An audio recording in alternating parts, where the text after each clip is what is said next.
ассалому алайкум бинандагони гиромӣ. Нашри ҷанбастии барномаи иттилоотии навид аст ки мустақиман манзуратон менамоем. Дар студия бо шумо Манучер Маҳкамов ва Малоҳат Назар Шозода. Салом. 13 майи соли 2025 соати 10 дар толори иҷлосияҳои Маҷлиси Миллии Маҷлиси Олии Ҷумҳурии Тоҷикистон, иҷлосияи дуюми Маҷлиси Миллии Маҷлиси Олии Ҷумҳурии Тоҷикистон давати ҳафтум баргузор мегардад.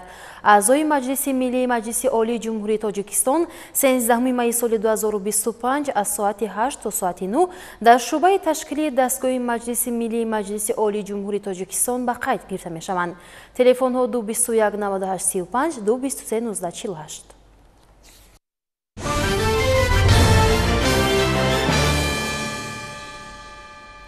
бо мақсади таъмини мунтазами аҳолӣ ва корхонаҳои ҷумҳурӣ бо нерӯи барқ, пешгирии талафот ва баланд бардоштани маданияти истифодаи он дар шаҳри Ҳисор як қатор чораҳои амалӣ роҳандозӣ гардидааст. Гурӯҳҳои корӣ аз мутахассисони соҳа, кормандони мақомоти ҳифзи ҳуқуқ, намояндагони мақомоти иҷроияи маҳаллӣ ва фаъолони ҷомеа таъсис ёфта корҳои таблиғотию фаҳмондадиҳиро дар байни аҳолӣ ба роҳ монданд. ҷузъиёти бештар дар гузориши ҳамкорамон Бахтиёр Қодирзода.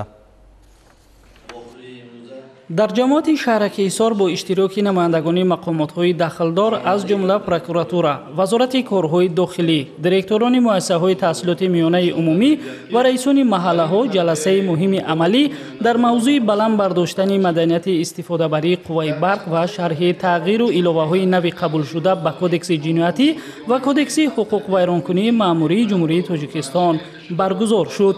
дар ҷаласа бо иштироки масъулини мақомоти иҷроияи ҳокимияти давлатии шаҳри Ҳисор ва кормандони мақомотҳои давлатӣ мушкилот ва дастовардҳо дар соҳаи истифодаи қувваи барқ мавриди муҳокима қарор дода шуд. иброз гардид ки бо назардошти он ки истифодаи энергияи барқ дар тамоми соҳаҳои иқтисодиёт ва иҷтимоиёт рӯз ба рӯз меафзояд, бояд ба самаранок ва мақсаднок истифода бурдани он аҳамияти ҷиддӣ зоҳир карда шавад. вобаста ба иҷрои дастуру супоришҳои асосгузори сулҳу ваҳдати миллӣ пешвои муаззами миллат муҳтарам Эмомалӣ Раҳмон аз тарафи мақомоти ҳифзи ҳуқуқи шаҳри Ҳисор дар асоси нақши чорабиниҳои таҳия ва тасдиқ гардида баҳри ба самъи аҳолӣ расонидани талаботи қонунгузорӣ ҷиҳати истифодаи самараноку оқилонаи қувваи барқ аз ҳисоби кормандони мақомоти ҳифзи ҳуқуқ бо аҳли ҷамоатчигӣ корҳои фаҳмондадӣ гузаронда шуд. ба иштироккунандагон мазмуну моҳияти қонунгузорӣ дар ин самт инчунин тағйиру иловаҳое ки ба кодекси ҳуқуқвайронкунии маъмурӣ ва кодекси ҷиноятии ҷумҳурии Тоҷикистон ворид гардида буд фаҳмонда дода шуд. аз тарафи прокуратура ва дигар мақомоти ҳифзи ҳуқуқи шаҳри Ҳисор баҳри пешгирӣ, ошкор ва бартараф кардани қонунвайронкунӣ вобаста ба истифодаи қувваи барқ пайваста корҳои ташвиқотию тарғиботӣ инчунин назорату санҷишҳо ба роҳ монда шуда бо натиҷаи ошкор кардани қонунвайронкуниҳо чораҳои дар қонун пешбинӣ гардида мавриди амал қарор дода мешавад. ҳамчунин дар ҷаласа тағйиру иловаҳои охир ба кодекси ҷиноятӣ ва кодекси ҳуқуқвайронкунии маъмурии ҷумҳурии Тоҷикистон ки ба масъалаи пардохтҳои нодуруст ва истифодаи ғайриқонунии манобеи энергия вобаста мешаванд мавриди баррасӣ қарор гирифтанд. масъулин изҳор намуданд ки дар ҳамаи маҳаллаҳои ҳудуди ҷамоат ситоди доим амалкунанда фаъолият мекунад ки вазифаи он гузаронидани корҳои иттилоотӣ ва маърифатӣ дар самти тарбия ва баланд бардоштани маданияти истифодаи қувваи барқ мебошад. ҳадафи асосии ин тадбирҳо ин аст ки ҳар як сокини шаҳрак дар истифодаи қувваи барқ сарфакор ва масъул бошад. имрӯзҳо аз ҳисоби кормандони мақомоти прокуратураи шаҳри Ҳисор дар 12 ҷамоатҳои шаҳраку деҳоти шаҳр корҳои фаҳмондадиҳӣ баргузор карда шуда истодааст ва ба онҳо мазмуну моҳияти қонунгузорӣ фаҳмонида дода шуда истодааст. аз тарафи прокуратураи шаҳр бевосита дар ин самт дар 3 моҳи аввали соли 2025 санҷиш гузаронида шуда бо натиҷаи санҷишҳои гузаронида шуда амрҳои прокурорӣ дода шуд ки бо натиҷаи он 141 000 зиёдтар аз он маблағҳо ба шабакаи тақсимоти барқ барқарор карда шуданд. инчунин нисбати шахсоне ки даст ба ҷиноят задаанд нисбати онҳо парвандаҳои ҷиноятӣ бо моддаи дахтори кодекси ҷиноятии ҷумҳурии Тоҷикистон оғоз карда шуданд. пас аз анҷоми ҷаласа намояндагони мақомоти иҷроияи ҳокимияти давлатӣ ва дигар мақомотҳо ба зарурати тақвияти ҳамкории ҳамоҳангшуда барои баланд бардоштани маърифати аҳолӣ дар истифодаи қувваи барқ ва таъмини иҷрои қонунҳо ва кодексҳо таъкид намуданд. آنها اظهار داشتند که برای حفظ منفعت‌های جمعیتی و بهداشت وضعی استفاده منابع انرژتیکی راه‌اندازی چاره‌های مؤثر و هماهنگسازی بین مقامات‌ها ضرور میباشد.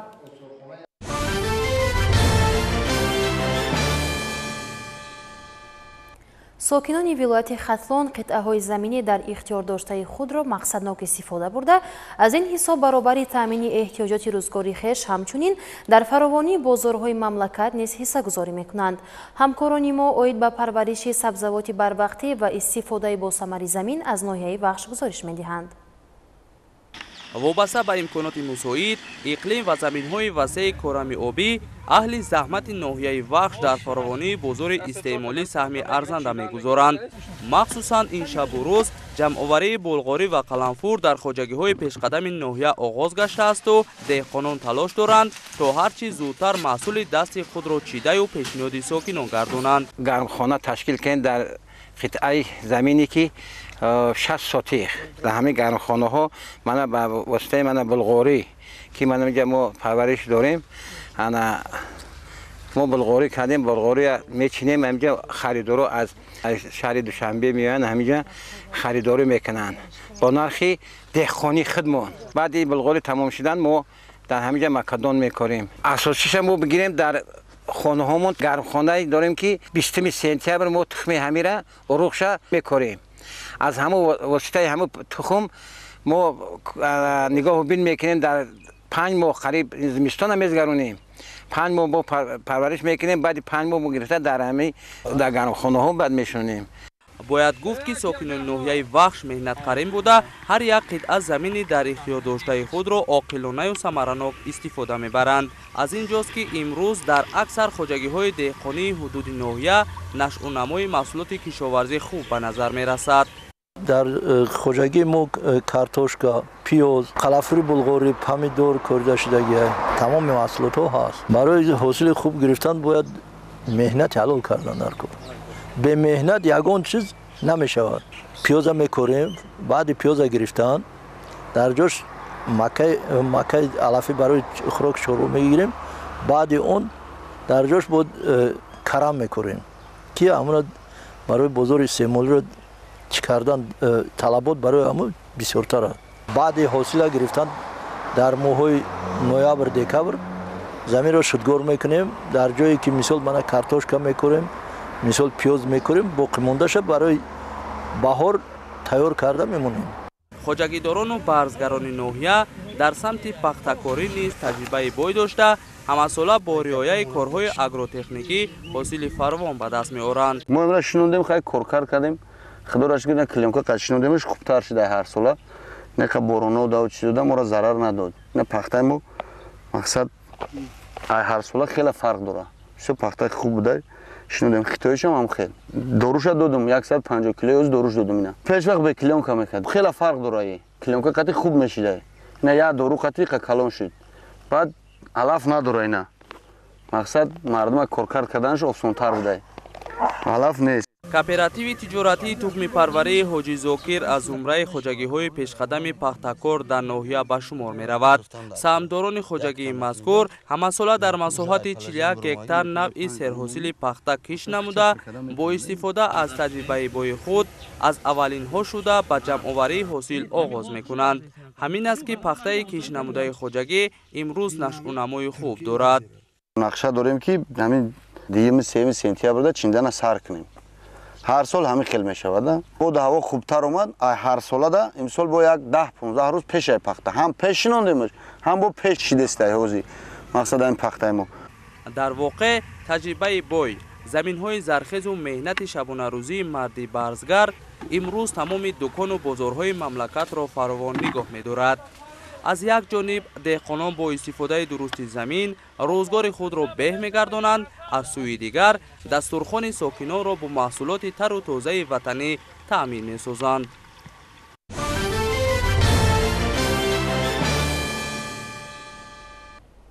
امروز در تاجیکستان روز 6 مقام مقرر گردیده است. حکومت جمهوری تاجیکستان با رشد و نمو و پیشبرد منبع فرهنگ ملی شناس نمودن جهانیان با دستاوردهای فرهنگی خلق تاجیک توجه خاص ظاهر می‌نماید. 12 می سال 2000 با فرمان پرزیدنت جمهوری تاجیکستان محترم امامعلی رحمان به این شاهسر موسیقی کلاسیکی خلق تاجیک مقام دولتی داده شد و هر سال این روز همچون روز 6 مقام در سراسر مملکت جشن گرفته می شود. در کاخ فرهنگی شهر اسفره بخشیده به روز 6 مقام چاره‌بینی با شکوه ایدانه عبارت از قسمت رسمی و کنسرت انسامبل دولتی 6 مقام نزد بخش فرهنگی شهر برگزار گردید. در جریان آن رئیس شهر با برابری مبارکبادی هیئت انسامبل 6 مقام نزد بخش فرهنگی شهر و هواداران صنعت موسیقی ملی از طریق رشد و رونق صنعت 6 مقام و زحمت‌های استادان نامی هنری والای مذکور در اسفره یادآور شد. باید تذکر داد که با مقصد تکمیل و رشد منبع عنعنه‌های فرهنگ ملی و موسیقی خلق تاجیک در اساس فرمان پرزیدنت جمهوری تاجیکستان درباره رشد منبع صنعت موسیقی کلاسیکی در جمهوری تاجیکستان همساله 12 می همچون روز 6 مقام جشن گرفته می شود. این اقدام یکی فرهنگساز نه تنها باعث احیا شدن این شاهسر موسیقی بلکه برای تکامل منبع آن زمینه واقعی گذاشت. زیرا موسیقی 6 مقام دنیای بیکران و صوت و نواهاست که اجدادان ما در طول 100 سالها آفریدند و آن را صدها هنرمندان اصیل با علمهای سرشار صیقل دادند. در جریان چهارمین ذکر یافت که حوزه هنری اسفره با شرافت هنری والای وارثان باربد مروزی، خونیاگران شهرتیار زیباپری و عمر حافظ و رامشگری ممتاز هنرپیشه زنده یاد میرزا قربانی صالح و پیدا شدن سبک تازه نایل گردیده است که کنون با سبک اسفره معروف می باشد. انسامبل خلقی 6 مقام شهر اسفره هنوز سال 1938 تشکیل یافته در این مدت برای احیا، گسترش بخشی و تبلیغ این شاهکاری موسیقی ملی نقش خاص گذاشته است. از سال 2006 این جانب با دستگیری مقامات اجرایی حکومت دولتی شهر انسامبل خلقی 6 مقام رسما همچون انسامبل دولتی فعالیت دارد و 22 نفر متخصصان ورزیده مقام را به هم آورده است. در این روز یک قطار صنعتکاران انسامبل 6 مقام نزد بخش فرهنگ شهر اسفره با افتخارنامه‌های وزارت فرهنگ و مقامات اجرایی حکومت دولتی شهر و نشان سریسینگی اعلاچی فرهنگ جمهوری تاجیکستان قدرشناسی گردیدند. در شهر کنیبادان بخشیده به روز 6 مقام چاره‌بینی با شکوه ایدانه عبارت از قسمت رسمی و کنسرتی انسامبل دولتی 6 مقام نزد بخش فرهنگی شهر برگزار گردید. سال 1986 انسامبل 6 مقام در کنیبادان تشکیل یافته در این مدت برای احیا، گسترش بخشی و تبلیغ این شاهکاری موسیقی ملی نقش خاص گذاشته است. حوزه هنری کنیبادان با شرافت هنری والای وارثان باربد مروزی، خونیاگر شهرتیار صادرخان حافظ، حاجی عبدالعزیز اشورف، بابا قول فیض‌اللهیف، فضل‌الدین شهابوف، برنا ایساق و بای محمد نیازوف معروف می باشد. این بود که سال 2017 در شهر کنیبادان فستیوال بین‌المللی 6 مقام با شکوه و شهامت خاص گذرانیده شد. یکی از پهلوهای مهم صنعت دولتی صاحب استقلال تاجیکستان این رشد و رونق دادن فرهنگ ملی و شناس نمودن جهانیان با دستاوردهای صنعتی تاجیک می باشد.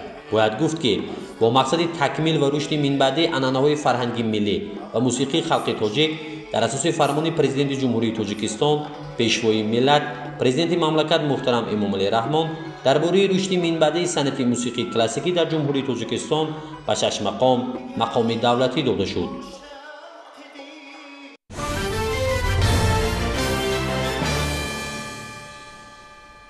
6 مقام شاهسر موسیقی سنتی خلق تاجیک و گنجینه به بهای میلاد دانسته می شود.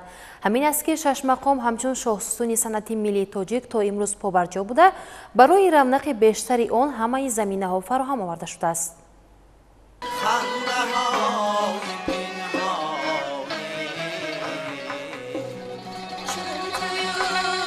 6 مقام شاهسر موسیقی سنتی خلق تاجیک و گنجینه به‌بهای میلاد دانسته می شود.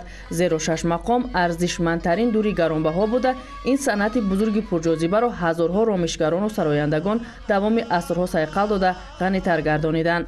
شاهسر مدنی موسیقی خلق تاجیک دوام عصرها از دل به دل راه یافته از استاد به شاگرد چون میراث اجدادی آمده رسیده است. در راه نگهداری این گنجینه به‌بها میراث موسیقی سنتی تاجیک دوام سالهای زیاد استادان برجسته تاجیک نقش نظر است گذاشتند. از اینجاست که روز تا روز صدا و نوای این شاهکاری جاودانه به درد مردم پیوند گشته زندگی مردم را ترنم می‌نماید و نسل جوان به آن بیشتر رو می‌آورند.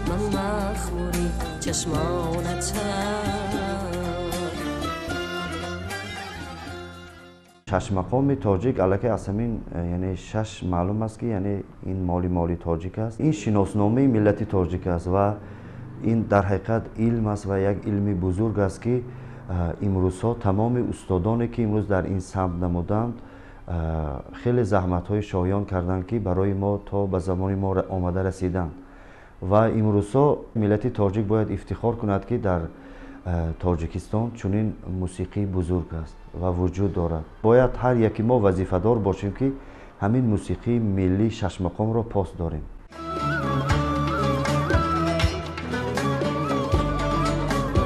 با تاکید هولدون‌های ساحه در زمان صاحب استقلال مملکت صنعت شش مقام و منزلت خاصه پیدا نمود. محض در زمان صاحب استقلالی تاجیکستان رشد شش مقام همچون پدیده اصلی هنری ملت تاجیک اولین مراتبه در تاریخ زیر سرپرستی دولت قرار گرفت و این اقدام بزرگ امکانیت تازه را برای به مردم دسترس نمودن این شاه اثر موسیقی فراهم آورد. با تلاش و زحمت‌های پیشوای ملت محترم امامعلی رحمان در دوران صاحب استقلالی کشور سیاست فرهنگی جمهوری تاجیکستان رشد و تحکیم یافت و شش مقام شامل فهرست میراث جهانی یونسکو شده است که این باعث افتخار تاجیک و تاجیکستانیان می باشد. به نظر هولدون‌های ساحه این میراث پرغناوت ملی یعنی شش مقام چون رکن تاریخی ملت از نسل به نسل گذشته چون ارزش ملی عمر جاودانه کسب می نماید.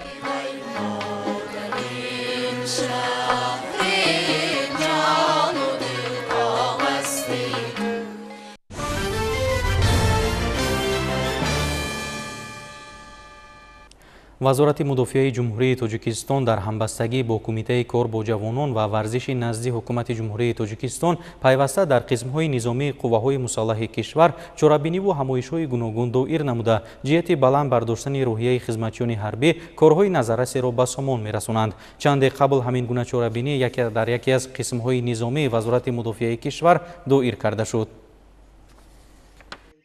дар асоси нақша чорабиниҳои раёсати қувваҳои ҳарбӣ ҳавоӣ ва мудофиаи зиддиҳавоии қувваҳои мусаллаҳи ҷумҳурии тоҷикистон, раёсати тарбияи ватандӯстӣ, дастгоҳи марказии кумитаи кор бо ҷавонон ва варзиши назди ҳукумати ҷумҳурии тоҷикистон бахшида ба рӯзи ҷавонони тоҷикистон ва дар доираи тадбирҳои ҷашнии моҳвораи ҷавонон дар пойгоҳи қисми низомии 07-033 қувваҳои ҳарбӣ ҳавоӣ ва мудофиаи зиддиҳавоӣ чорабинии фарҳангӣ фароғатӣ доир гардид. зимни чорабинии ҳайати иштирокчиён ва намояндагони қишти гуногуни ҷомеа суханронӣ намуда саҳми президенти ҷумҳурии тоҷикистон пешвои миллат муҳтарам эмомалӣ раҳмонро дар самти дастгирии насли ҷавони кишвар ва таваҷҷӯҳи доимӣ зоҳир намудан нисбат ба онҳо муҳим арзёбӣ намуданд. иброз шуд ки воқеан ҷавонон ояндаи давлату миллат маҳсуб меёбанд ва саҳми насли калонсол ҷиҳати дар роҳияи баланди ватандӯстӣ тарбия намудани онҳо муҳим аст. сипас аз ҷониби намояндагони кумитаи кор бо ҷавонон ва варзиши назди ҳукумати ҷумҳурии тоҷикистон ва як қатор сарбозони ғайюру диловар ки дар давоми хизмат аз худ маҳорату малакаи баланд нишон дода содиқонаву софдилона баҳри ҳифзи марзу буми меҳан хизмат намуда истоданд, тӯҳфаҳои гуногуни хотиравӣ тақдим карда шуд. дар ҷараёни чорабинӣ ҳунармандони ансамбли шарафи вазорати мудофиаи кишвар бо суруду оҳангҳои ватандӯстона табъи ҳозирин махсусан афсарону сарбозони қувваҳои мусаллаҳро шод гардониданд.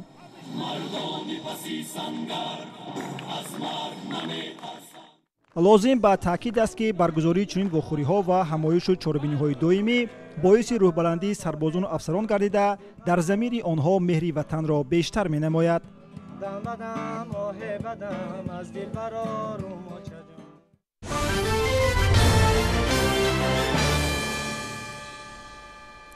ҳукумати ҷумҳурии тоҷикистон бобати пешрафти бештари муҳимтарин соҳаҳои иҷтимоӣ, тандурустӣ аз ҳамаи роҳу василаҳо мақсаднок истифода мекунад. натиҷа ҳамин аст ки шароити муассисаҳои тандурустӣ ба талаботи замони муосир ҷавобгӯ буда, нодиртарин усулҳои ташхису табобат ва ҷарроҳиҳои гуногун дар дохили мамлакат бо сифати хуб анҷом дода мешаванд. ҷузъиёти бештар дар гузориши ҳамкасбони мо.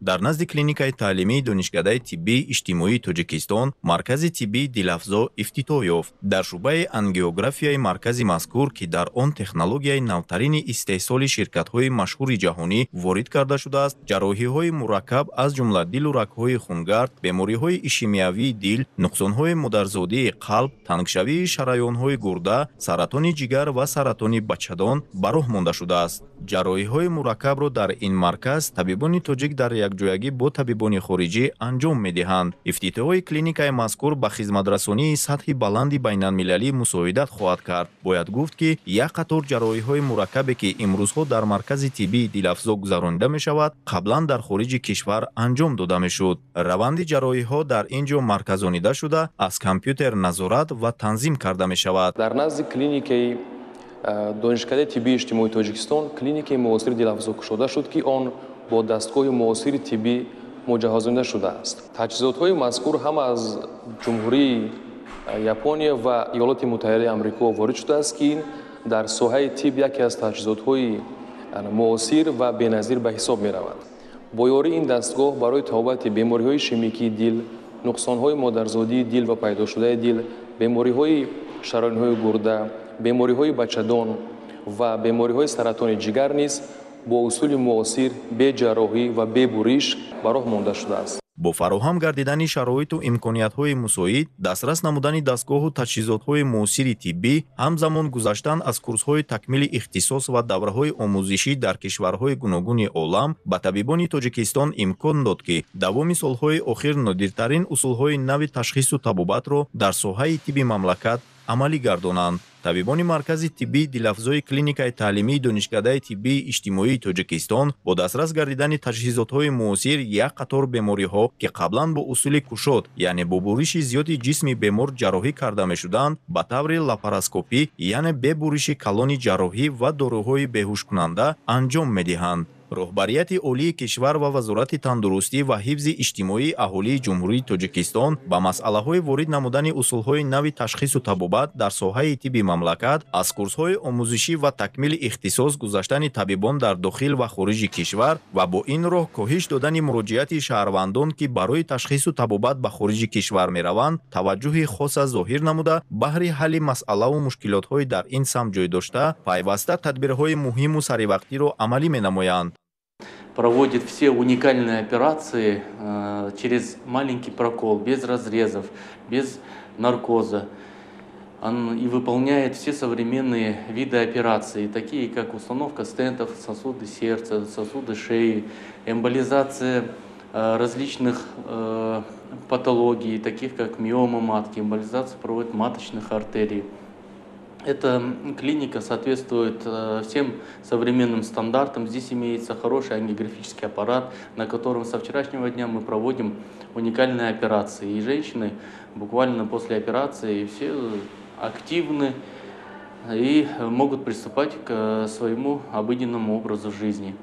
танҳо соли 2024 бо дастрас намудани дастгоҳу таҷҳизоти муосир имкон даст дод ки дар самти ташхису табобат 94 навоварӣ ворид карда шавад ки ин нисбат ба соли гузашта 20 адад зиёд мебошад. аз 94 навгониҳои ворид карда шуда 28 навгонӣ фарогири самти ташхис ба монанди ташхиси бемориҳои саратоншиносӣ, узвҳои ҳозима, пайвандсозии узвҳо, бемориҳои дилу рагҳо ва сил, экспертизаи тиббии судӣ ва ташхиси шуоӣ буда 66 навгонии дигар аз он ҷумла ҷарроҳиҳои дилу рагҳо, сутунмуҳра, пайвандсозии узвҳои инсон, узвҳои ҳозима, ҷарроҳиҳои қафаси сина, саратоншиносӣ, ҷарроҳиҳои абдоминалӣ, осебшиносӣ, урология, рентгенэндоваскулярӣ, ҷарроҳиҳои чашм, бемориҳои сухтагӣ ва шунавоиро дар бар мегиранд.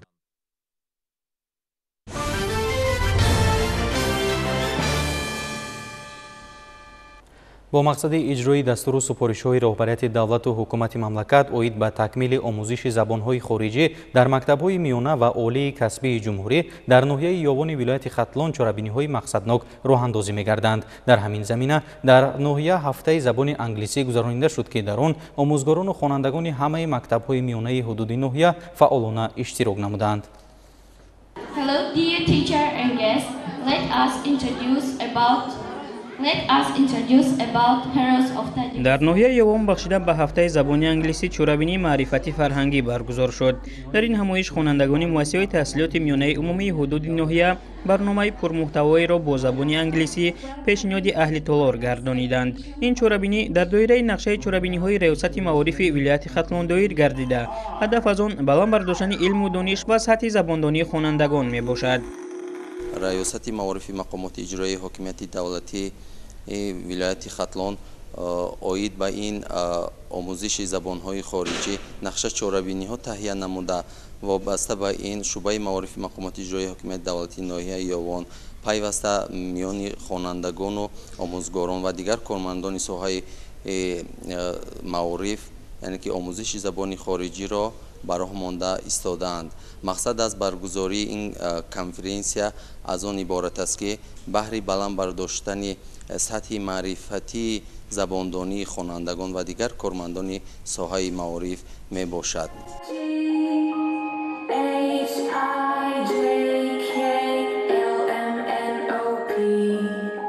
ёдовар мешавем ки соли 2003 фармони президенти ҷумҳурии тоҷикистон дар бораи такмили таълим ва омӯзиши забонҳои русӣ ва англисӣ дар ҷумҳурии тоҷикистон ба имзо расида буд ки дар асоси он 3 маротиба барномаҳои давлатӣ қабул гардиданд. охирин барномаи такмили таълим ва омӯзиши забони русӣ ва англисӣ дар ҷумҳурии тоҷикистон соли 2019 қабул гардида, татбиқи он барои давраи то соли 2030 пешбинӣ шудааст.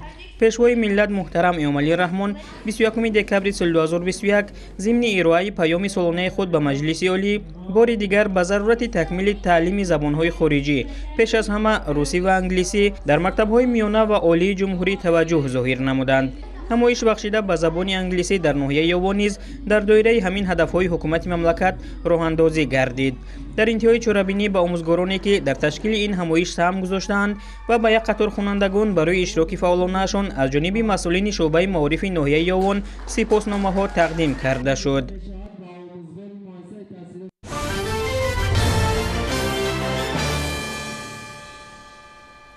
маркази касбомӯзӣ ва хизматрасонӣ назди агентии меҳнат ва шуғли аҳолии вилояти Суғд бобати касбомӯзии сокинон ва хусус бонувон тадбирҳои муҳимро амалӣ месозад. мақсад аз роҳандозии ин чораҷӯиҳо омода кардани мутахассисони ҷавобгӯ ба талаботи бозори меҳнат барои бахшу соҳаҳои гуногуни иқтисоди миллии кишвар арзёбӣ мешавад. тафсилоти бештар дар ин хусус дар маркази касбомӯзӣ ва хизматрасонӣ назди агентии меҳнат ва шуғли аҳолии вилояти Суғд курси нави электрикӣ барои занону духтарон кушода шуд. ин имконияти азимест барои ҳамаи занони 30 соли то ва баъд аз 45 сола ки мехоҳанд касби нав ёд гиранд ва дар бозори меҳнат ҷойгир шаванд. соҳаи энергетика як аҷоиб соҳа аст ки агар шавқовар аст, аввалин дараҷа шавқовар аст, камтар ки агар вақти худро сарф кунем ба нахи марказҳое ки бепул шудагӣ бо ҳам омада мехонанд духтарҳо ҳам маблағ гирифта мераванд. анамахе ҷоҳо омада хонда камтар дарк кунанд ки фаҳманд ки як роҳаша ёфта гиранд. ба мисли ин касбе нест. ин касб метавонад ҳама табиаташа бедор кунад. имрӯз касбҳо танҳо барои мардон нестанд. занон низ метавонанд устоҳои қобили электрик, сантехник ё коргарони панелҳои офтобӣ шаванд. марказ бо таҷҳизоти нав ва усулҳои муосир кӯмак мекунад то дар ин соҳаҳо занҳо ҳам муваффақ шаванд. طولی 4 روز است که به اینجا آمدم. اینجا بسیار کارخانه‌های زیبا، برهوا، بسیار معلم‌های و پرتجربه درس می‌دهند. من خرسندم که به اینجا آمدم. بسیار کسب‌های گوناگون دارند. از این جهت من برقی می‌خوانم، الکتریکی را می‌خوانم که بسیار برای زن‌ها نیز لازم است. زن‌های خانه‌شین به توصیه می‌دهم که آمده در اینجا خانه تحصیلشون را мусаллам аст ки имрӯз занон қобилияти иҷрои ҳама гуна касбҳоро доранд. аз ин рӯ дар ин маркази навтаъсис барои духтарон ва занон шароити махсус омода карда шудааст. ҷои бехатар, қулай ва бо таҷҳизоти замонавӣ ки ба онҳо имкон медиҳад бо осонӣ касбҳои техникиро омӯзанд. ҷоизи зикр аст ки дар ин ҷо на танҳо назария балки амалии васеъ низ вуҷуд дорад. хонандагон метавонанд таҷҳизоти электрикиро бо дасти худ насб кунанд, мушкилоти барқиро дар амал ислоҳ намоянд. дар ин марказ барои духтарон ва занон имконияти омӯзиши касбҳои техникӣ дар муддати 1 моҳа пешбинӣ шудааст. хонандагон бо истифода аз таҷҳизоти замонавӣ, малакаҳои амалии электрикӣ, сантехникӣ ва насби панелҳои офтобиро омӯхта, ҳар моҳа стипендии $50 амрикоӣ гирифта метавонанд. ҳамзамон омӯзиши забонҳои англисӣ ва кӯриёӣ низ дар барномаи таҳсилӣ ҷой гирифтааст. ин тадбир ба занон имконият медиҳад ки дар соҳаҳое ки пештар ба мардон нисбат дода мешуд, маҳоратҳои касбии худро такмил диҳанд.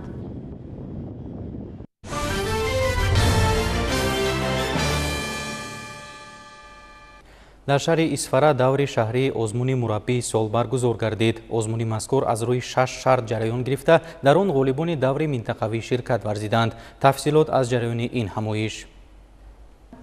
бо мақсади баланд бардоштани мақоми таҳсилоти томактабӣ, нишон додани афзалиятҳои он дар пешрафти ҷомеа, дарёфти мураббиёни бо истеъдоду навовар ва эҷодкору бо таҷриба, қадрдонии меҳнати онҳо ва тарғиби таҷрибаи пешқадами мураббиёни беҳтарин дар шаҳри Исфара даври шаҳрии озмуни мураббии сол баргузор гардид. маврид ба зикр аст ки алон дар ҳудуди шаҳр 32 муассисаи таҳсилоти томактабӣ бо фарогирии зиёда аз 30 000 кӯдакон фаъолият менамояд ки ба онҳо 202 нафар мураббиҳо аз ҷумла 68 нафар бо таҳсилоти олии касбӣ таълиму тарбия медиҳанд. озмуни мазкур аз рӯи 6 шарт аз ҷумла машғулияти таълимӣ, мизи мудаввар, ҳолатҳои равонию педагогӣ ва муаррифии таҷрибаи корӣ сурат гирифта, дар ҷараёни он 6 нафар ғолибони даври минтақавӣ ширкат меварзанд. мураббияи муассисаи давлатии таҳсилоти томактабии рақами 21 Наргис Баҳридинова аз рӯи ҳамаи шартҳо аз ҳама беҳтар баромад намуда, дар ҷанбасти озмун ғолиби даври шаҳрӣ дониста шуд. ҳамзамон ғолибон ва иштирокчиёни озмун аз ҷониби раёсати маориф ва кумитаи иттифоқи қасабии кормандони соҳаи маориф бо сипоснома ва тӯҳфаҳои хотиравӣ қадршиносӣ гардиданд. ғолиби озмун дар даври вилоятӣ ширкат хоҳад кард.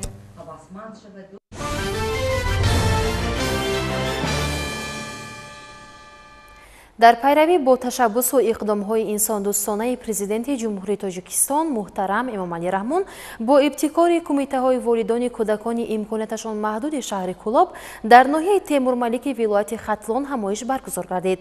дар ин чорабинӣ ба як зумра кӯдакону наврасон ва ҷавонони имконияташон маҳдуд аз ҷониби дастандаркорон 10 адад аробача тақдим гардид.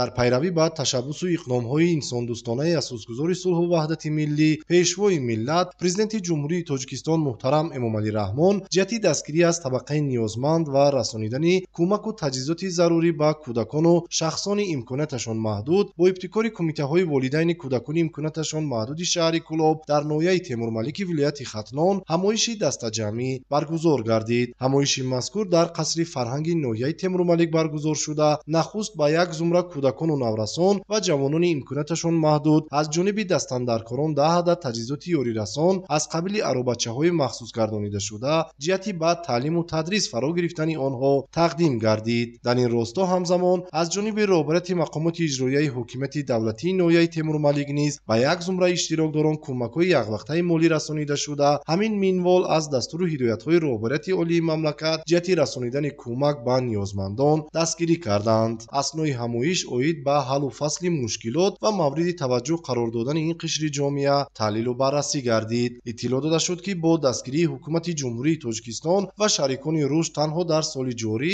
дар шаҳру ноҳияҳои минтақаи Кӯлоби вилояти Хатлон аз ҷумла дар шаҳри Кӯлоб, ноҳияҳои Восеъ, Шамсдини Шоҳин ва Темурмалик бо мусоидати кумитаи волидайни кӯдакони имконияташон маҳдуд ба беш аз 50 нафар ин қишри ҷомеа аробачаҳои махсус гардонида шуда ва дигар кӯмаку дастгирӣ дастрас ва амалӣ карда шуд. дар рафти ҳамоиш дарҷ гардид ки аз нигоҳи тиббӣ ин гурӯҳи одамон аз давраи тифлӣ то бузургсолӣ бояд ба табобату дармонбахшии тиббӣ ва нигоҳубину ғамхӯриҳои махсуси наздикон таъмин карда шаванд. аз нигоҳи иҷтимоӣ бошад онҳо шахсони дорои имконияту талаботҳои махсус мебошанд ки мисли ҳамсолони солим ҳуқуқ ба имтиёзҳои хешро доранд. масъулини мақомоти иҷроияи ҳокимияти давлатӣ дар рафти суҳбат бо иштирокдорон бори дигар таъкид доштанд ки таваҷҷӯҳ ва дасти кӯмак дароз تجاوز کردن به اشخاص نیازمند از طرف دولت و حکومت مملکت ادامه یابنده بوده، جهت فراهم آوردن شرایط ضروری و به تعلیم و تدریس فرا گرفتن آنها همیشه زیر حمایه و غمخوری قرار میگیرند.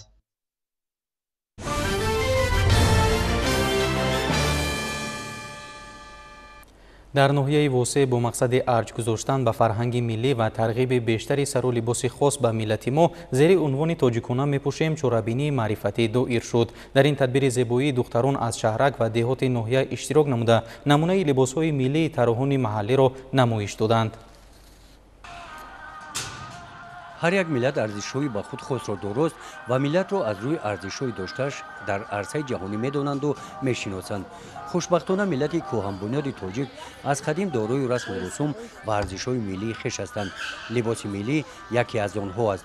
تاجیکان با بزرگی و غیرت و متانت به خود خاص فرهنگ و مدنیت و دانش و ارزش‌های خود را حفظ نموده و جهانیان معرفی نموده توانستند.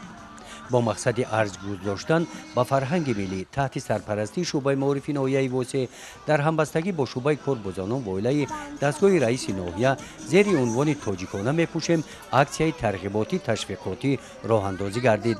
در هوای مساعد فصل بهار عالم افروز بانوان ناحیه واسع با برنمودن لباسهای ملی شینم و زیبای خود برای معرفی لباسهای ملی و سیر و گشت و تماشای منظره های گل و گلگشت باغ فرهنگ استراحتی مرکز ناحیه برآمدند. زیبی دختر تاجیک لباسی ملی من طراحی را دوست می‌دارم. این لباسی ببر کرده خودم را خودم دوختم. در عائله ما همه لباسی ملی را دوست می‌دارند. قابل قید است که با تشبث پیشوای ملت محترم امام علی رحمان اطلس و چکن همچون متاع ملی زیبا و شینم پذیرفته شده و فهرست میراث فرهنگی بشریت داخل گردید که این هم شهادت از تمدن‌داری و قدیمی بودن ملت تاجیک درک می‌دهد. در هر 3 ماه اکسیای تاجیکانه میپوشیم برگزار میگردد. هدف از این برنامه احیای لباس ملی میباشد. لباس ملی زیب دختر تاجیک است، معرفگر خلق و ملت است. امروز شوق و هوس زنان و دختران نسبت به لباس ملی به نهایت زیاد گشته است. طور شهر دادن هدف از برگزاری چنین چوربینی این بلند برداشتن حس ملی دختران نسبت به لباس ملی میباشد.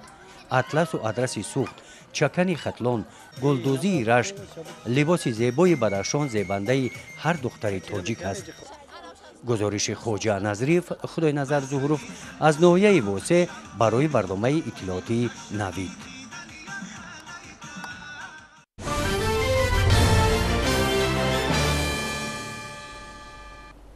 بینندگان گرامی این بود برنامه اطلاعاتی نوید که مستقیما منظورتان نمودیم. برایتان استراحت خوش تمنا داریم. خیر.